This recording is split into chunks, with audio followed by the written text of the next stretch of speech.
Yeah, it's the Weege Show coming your way for round 4 of Monster Energy AMA Supercross back at Angel Stadium in Anaheim.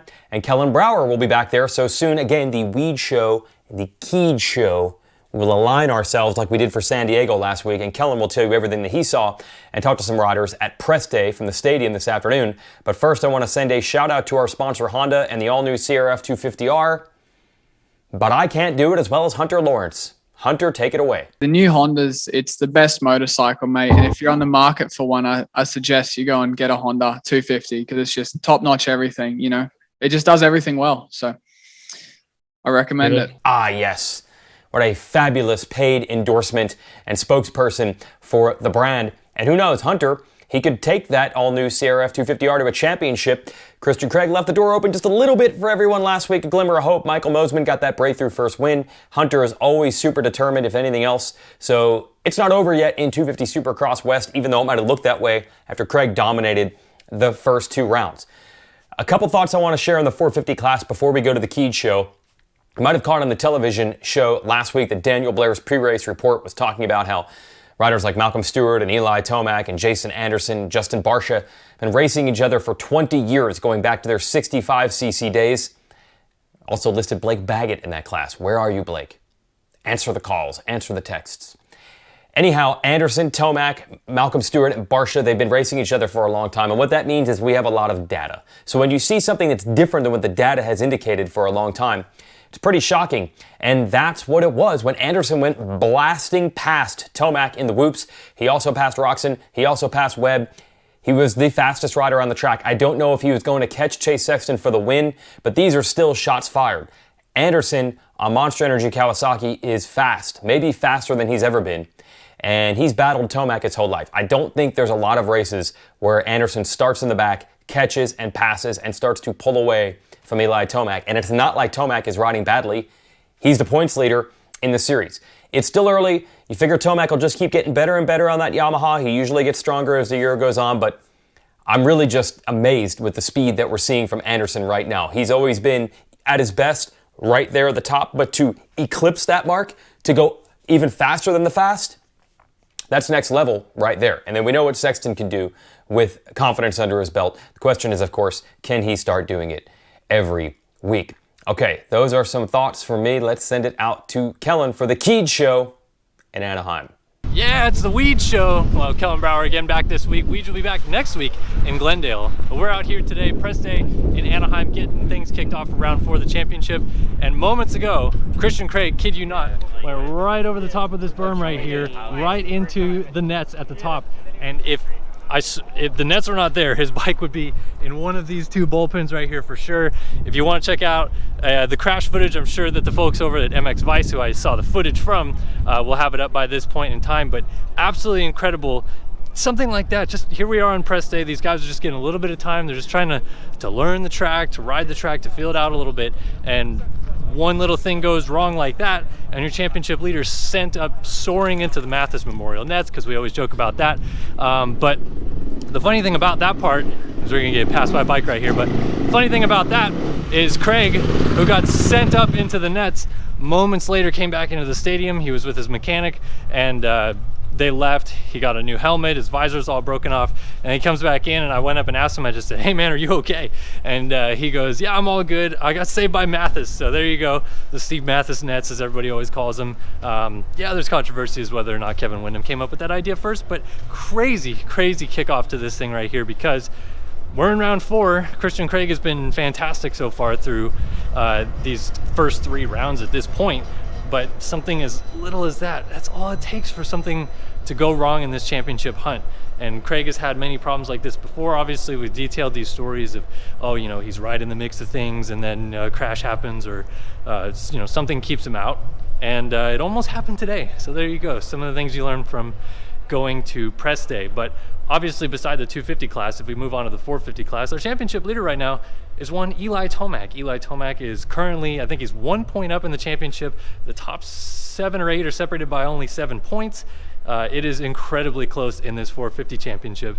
But Eli Tomac is at the top of the sheets. And hey, I mean, 6'4", 2 in the first couple of rounds isn't the best way to get there, but he's there. and talked to him a little bit today about that and what he thinks about leading the championship this early in the season. Yes, if you would ask me that preseason, 642 would have red plate right now, I'd be like, no, you're crazy, but I'll take it for what it's worth. I've been in a lot worse positions in this point in the season before for points, so great position of points, right? We're leading, so liking where we're at, been getting better every week, and that's it. So that's what our championship leader has to say. He's in a little bit of a weird spot where, he's the points leader. It's still early in the championship. He's not necessarily always been fantastic in January. We talked a little bit about that going into San Diego. He gets second in San Diego. He's progressively getting better. He's starting to kind of move into a place where he feels a lot more comfortable on the bike. Starts are coming around, etc., etc. But everybody behind him still, they've either had a bad race and a good race or a mix of different races altogether. You look at Cooper Webb right back there. He's gone 2-7-4 through the first couple of rounds. He's only 1 point back. Chase Sexton, he just won last week. He's right in the mix. Jason Anderson has had 2 races that have not turned out very well, but he's only 6 points down this championship. Ken Roxon, wins the opening round. 2 weeks that he probably wants to forget the last couple of weeks. I mean, everybody has something going wrong a little bit so far, kind of except for Eli Tomac. It's all been trending in the right direction. The first round wasn't the best, but he still got 6th. And then it's been slowly but steadily getting a little bit better, better starts. Hey, you know what? Eli Tomac's in the best position he has ever been in January. And that might be a little bit scary for the rest of the field, but it also might be just one of those things where maybe this week he has a bad race, and maybe, Cooper Webb gets his first win of the year or something along those lines. It's so tough to predict this 450 class right now because as wide open as it is, it seems like a start matters a lot. And Eli Tomac, Dylan Ferrandis, those 2 guys, their starts have been a little bit up and down. Yes, it was good last week, but that doesn't necessarily mean it's solved anything. And I asked Eli a little bit about, is this repeatable? Are these starts something that you can do again? Go back to the drawing board, if you will, and say, this is what worked this time, this is how we're going to do it. And this is what he had to say. Yeah, I'm hoping. I mean, yeah, everyone's always trying to work to be better, but I just needed consistency. And that's one thing I struggle with, consistency on starts, consistency on the jump and everything. So, yeah, just keep working. So, Tomac's feeling maybe a little bit better about himself. And, he totally should. He's got the red plate. It's round 4 of this championship. It is going to be absolutely crazy. Now, talking a little bit about the track here today, it's a pretty long track. I feel like we're going to probably see times at least over a minute. I can't imagine. Saw the futures today. They were doing lap times in the 1:10, 1:09 range. I feel like, you're going to see those 450 guys probably get down to the low, maybe 103, 104 range potentially, depending on what they can do differently on the track. But, this track is going to be long, and it's going to challenge these guys like we haven't seen so far this year because the tracks had kind of been getting shorter. We had, we did have lap times in the 49s and 48s last week. So longer racetrack. 1 set of whoops. It's supposed to be 2 sets, but it's just 1 set of whoops this week. So that's a little bit kind of, different. These guys were maybe preparing to be, going through 2 sets of whoops. Maybe they were going to set their bike up a little bit stiffer, but that's not here. There's a sand section. There's a wall jump leading into a rhythm section, which these guys are jumping over the table. It's kind of a weird track, but it's also unique in that these guys haven't really faced some of these things on this track so far this year. That wall jump, that sand section. It's just a long track, and it's going to probably provide a lot of good racing too because there's, 5 180 bowl corners, and hopefully they don't lower the bowl corner now after Craig went through the nets there. But they were trying to work on fixing it as we were leaving, as you guys saw. But yeah, a lot of bowl corners, a lot of opportunities for passing.